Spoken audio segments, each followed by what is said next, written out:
Sebelum kita mulai pelajaran kita hari ini, mari kita satu dalam doa. Kita berdoa. Tuhan Allah Bapa dalam kerajaan surga, kami mengucap syukur untuk perkenan Tuhan dalam kehidupan kami, sehingga sampai dengan hari ini Tuhan masih tetap menjaga nafas kehidupan kami. Saat ini kami akan bersama-sama belajar pelajaran agama. Tuhan kiranya memberkati, menyertai kami, sehingga kami dapat belajar dengan baik.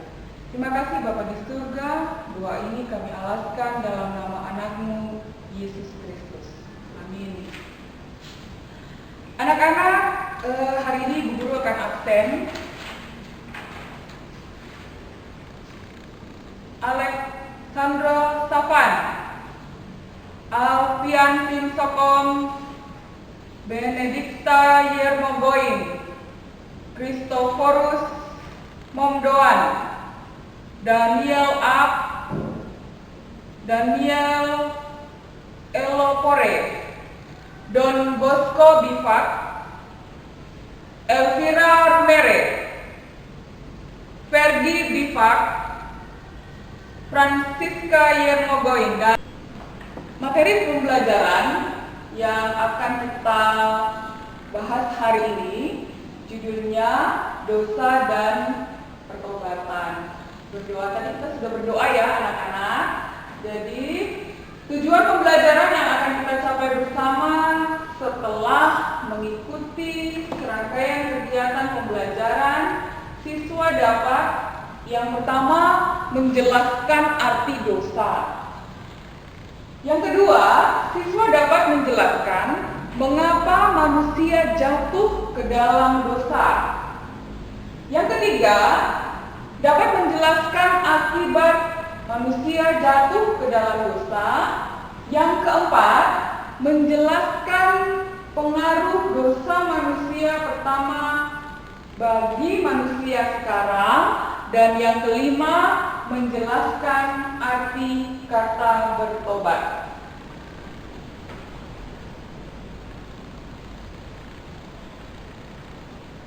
Tugas kalian sekarang adalah silakan mengamati gambar di bawah ini. Bu Guru kasih waktu 5 menit. Lanjut.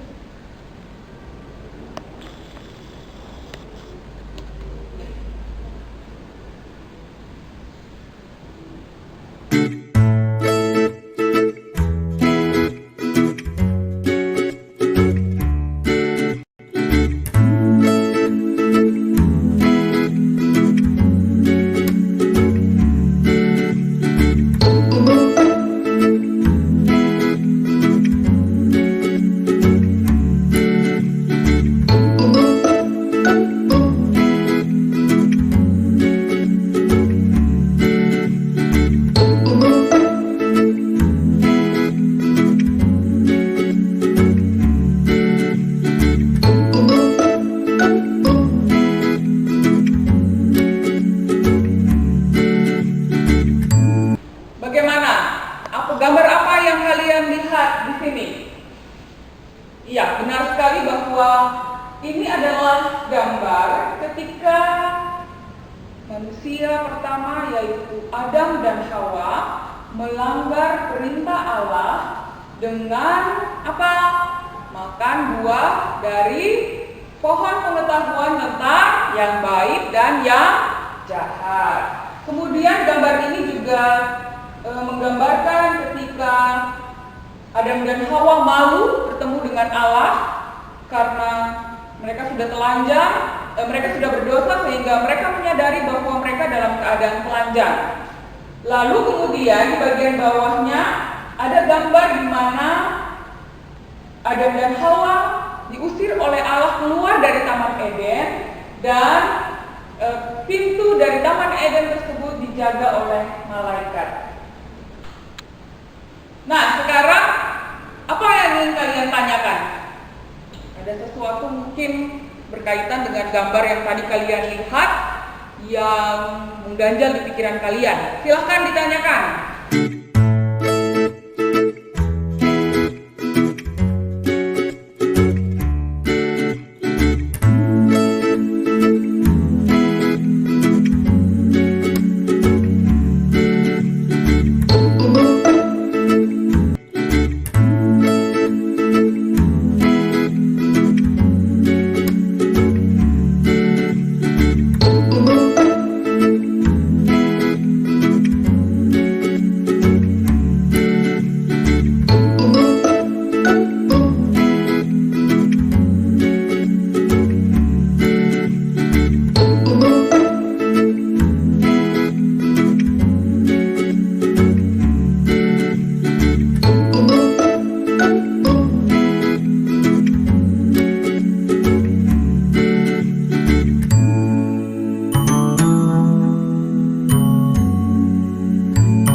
membantu temannya menjawab apa makna dari gambar tersebut? Ya, benar sekali. Gambar tersebut memiliki makna bahwa ketika manusia jatuh ke dalam dosa, manusia akan menerima apa? Hukuman atau akibat dari kesalahan yang dilakukannya. Yang berikutnya, mengapa manusia diusir dari Taman Eden? Ayo, ada yang bisa menjawab? Mengapa manusia diusir dari Taman Eden? Karena manusia telah jatuh ke dalam dosa. Kita masuk dalam mencoba. Saya memberi kesempatan kepada kalian untuk berbagi pengalaman. Jadi silakan berbagi pengalaman dengan teman di sebelah kalian tentang dosa dan pertobatan. Saya yakin bahwa sebagai manusia kita semua pernah berbuat dosa dan pasti juga pernah bertobat. Nah, pengalaman itu silahkan dibagikan dengan teman di sebelah.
Mengasosiasi.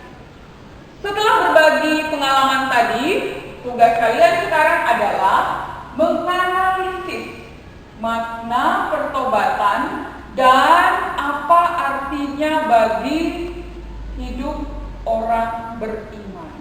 Silahkan membuka buku pelajaran, lalu kalian baca, dan silahkan kalian analisa apa makna pertobatan dan apa arti pertobatan tersebut bagi hidup orang beriman. Silahkan, Bu Guru beri waktu 10 menit.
Oke, sekarang waktunya kalian untuk mempresentasikan hasil temuan kalian mengenai makna pertobatan dan artinya bagi beriman.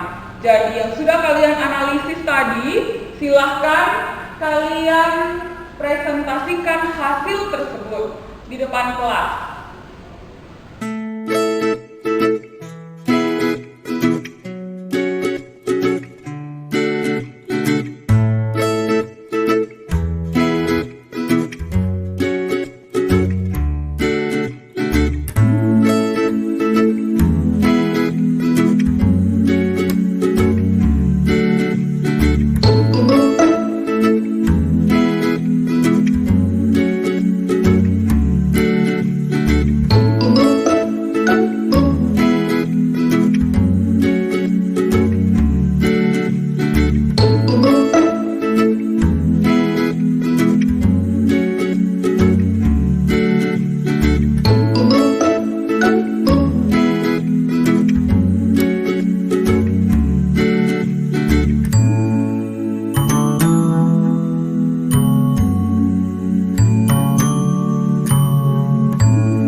Nah, apa arti dari dosa? Menurut kalian apa yang dimaksud dengan dosa? Ada yang bisa menjawab apa yang dimaksud dengan dosa? Benar sekali bahwa dosa adalah pemberontakan manusia melawan kehendak Allah. Jadi dosa adalah pemberontakan manusia melawan kehendak Allah. Manusia ingin menjadi sama seperti Allah. Kalau kita melihat di dalam Alkitab, kita bisa membaca di sana bagaimana kisah Adam dan Hawa jatuh ke dalam dosa. Ketika Allah selesai menciptakan Adam dan Hawa, Allah menempatkan mereka di Taman Eden. Taman Eden itu sangat luas. Kenapa saya bilang sangat luas? Ini oleh 4 buah sungai. 4 sungainya itu bercabang menjadi 4. Ada Pison, ada Gihon, ada Tigris, ada Efrat. Kemudian di dalam Taman Eden Allah menyiapkan segala sesuatu yang bisa dinikmati, yang bisa dimakan oleh Adam dan Hawa. Tetapi Allah memberi perintah kepada mereka. Apa perintahnya? Adam dan Hawa tidak boleh makan buah dari pohon yang ada di tengah-tengah taman. Buah apa namanya? Buah dari pohon pengetahuan tentang yang baik dan yang jahat. Siapa yang menggoda Adam dan Hawa? Iya, benar sekali, ular. Siapa yang digoda duluan? Iya, Hawa yang digoda duluan. Iblis menjelma dalam bentuk ular, kemudian menggoda Hawa untuk makan dari buah pohon pengetahuan tentang yang baik dan yang jahat tersebut.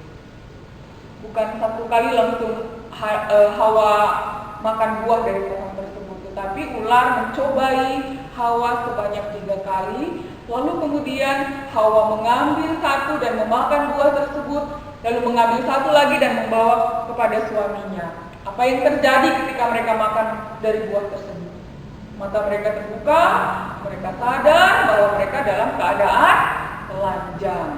Nah, itu kira-kira sedikit gambaran kenapa sehingga dosa disebut sebagai pemberontakan manusia melawan kehendak Allah.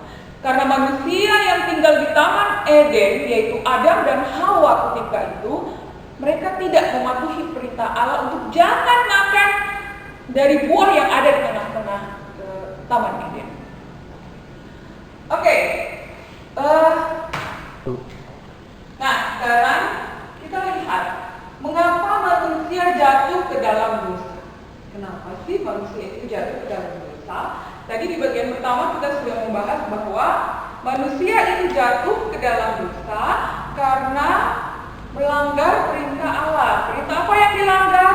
Perintah untuk tidak makan dari buah pokok pengetahuan tentang yang baik dan yang jahat. Persoalannya sekarang, kenapa manusia itu mau makan dari buah tersebut? Kita kembali ke belakang, melihat ketika ular menggoda Hawa. Apa yang dikatakan ular kepada Hawa? Kalau kamu makan buah ini, kamu akan menjadi sama seperti Allah. Ini yang kemudian membuat Hawa tergoda, lalu dia makan. Dia mengambil buah tersebut, dia makan, dan dia mengambil satu lagi, dia bawa kepada suaminya. Kenapa? Karena di sana juga ada sifat untuk mementingkan diri sendiri. Hawa mementingkan dirinya. Dia ingin menjadi sama seperti Allah. Sehingga ketika ular menggodanya makan buah dari pohon yang ada di tengah-tengah taman, dari pohon yang dilarang untuk dimakan buahnya, dia mengambil dan kemudian dia memakannya. Apa akibat kejatuhan manusia ke dalam dosa? Kita lihat akibat yang pertama. Dosa mengakibatkan pertentangan dengan Allah. Setelah Adam dan Hawa berdosa, mereka tidak dapat lagi bertemu dengan Allah. Bu Guru gambarkan sedikit. Ketika ada Allah, ketika Adam dan Hawa belum jatuh ke dalam dosa, di sini ada Adam dan Hawa. Adam dan Hawa, Allah bisa langsung berbicara kepada Adam dan Hawa, dan mereka bisa melihat Allah.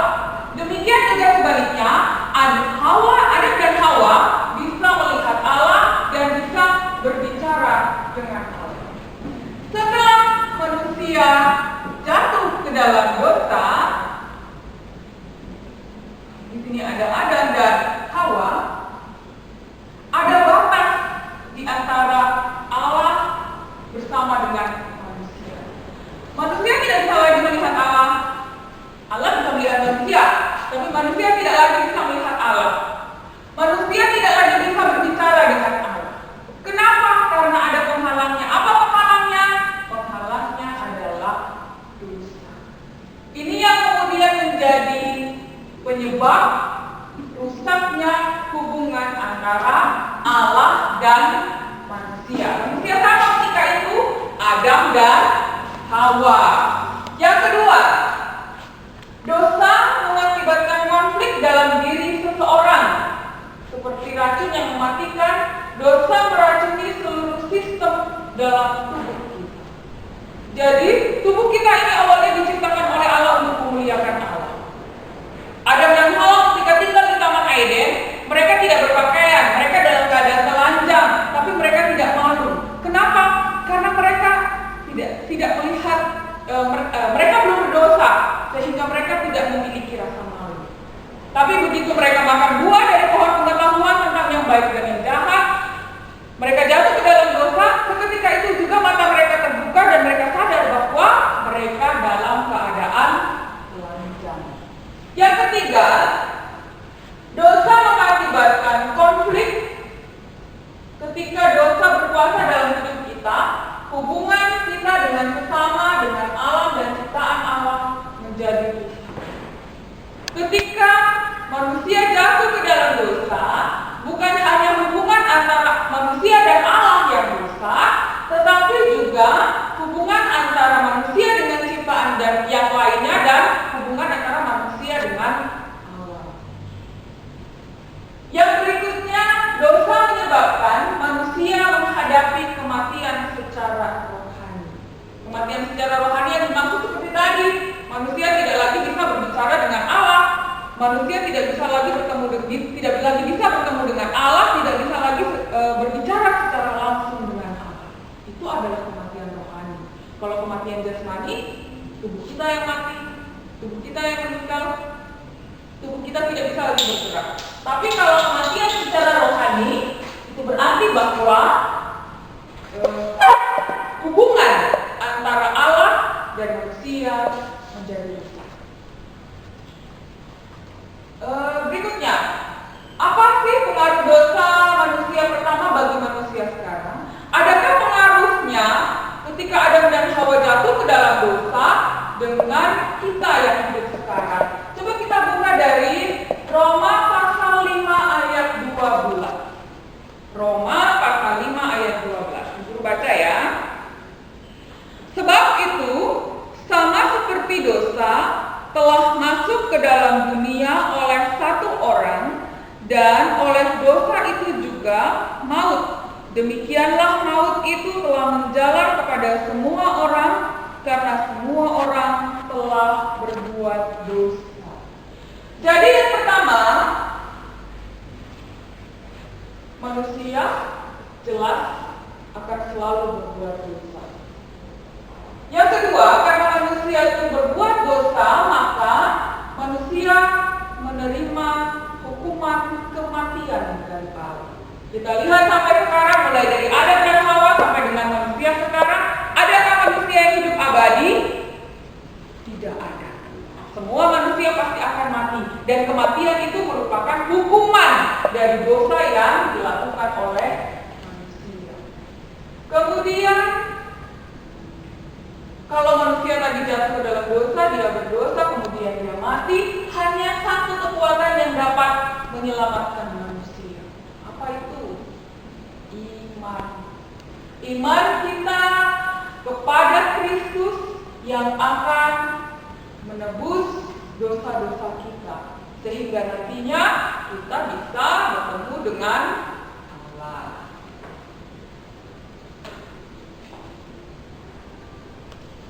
Nah, sekarang apa arti kata bertobat? Bertobat berarti berubah pikiran. Kalau tadi manusia jatuh ke dalam dosa, dia melakukan banyak kesalahan, sampai sekarang juga pasti kita selalu melakukan kesalahan. Maka kita harus bertobat. Caranya bertobat seperti apa? Alkitab memberitahu bahwa pertobatan yang sejati akan menghasilkan perubahan tindakan. Jadi ketika manusia bertobat, maka ada tindakannya harus berubah. Misalnya yang dulunya suka mencuri. Jadi yang biasa mencuri, ketika dia bertobat, maka dia berhenti, tidak lagi mencuri. Kalau hari ini dia bertobat, besok dia mencuri lagi, itu namanya bukan bertobat. Bertobat berarti ada perubahan tingkah laku di sana. Kalau biasa mencuri kemudian bertobat, berarti dia benar-benar berhenti dan tidak lagi mencuri. Nah, kemudian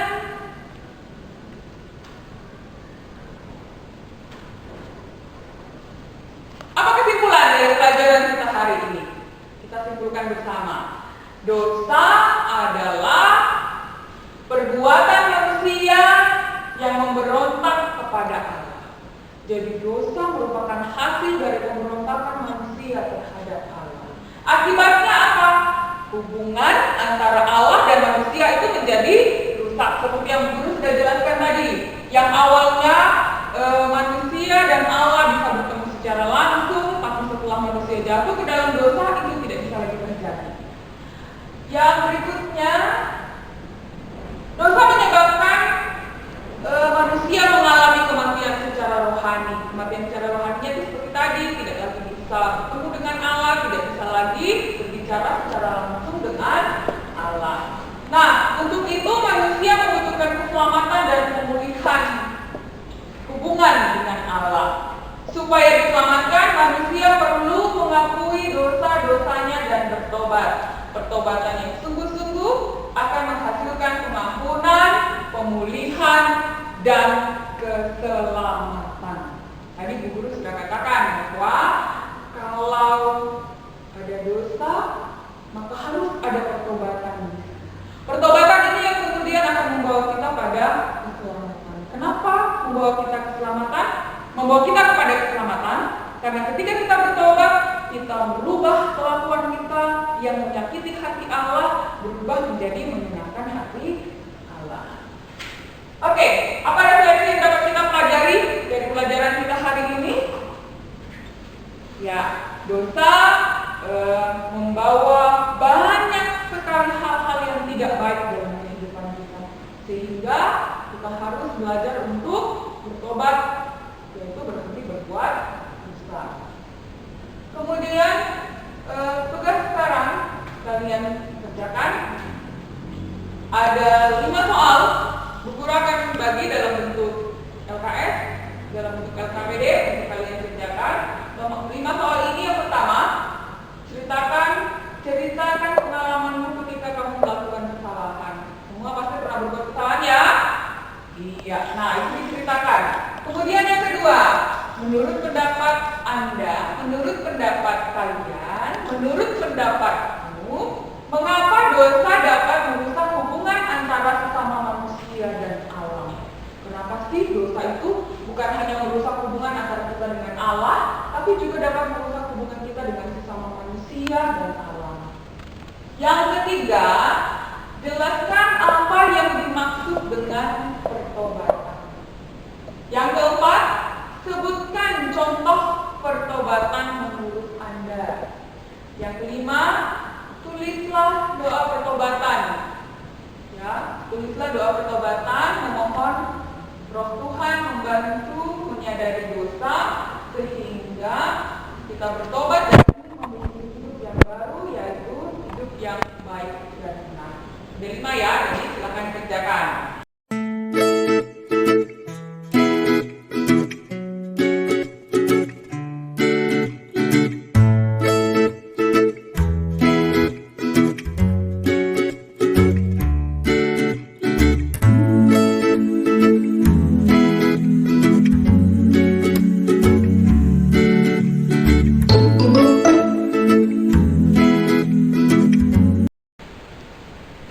Nah, tugas kalian untuk minggu depan adalah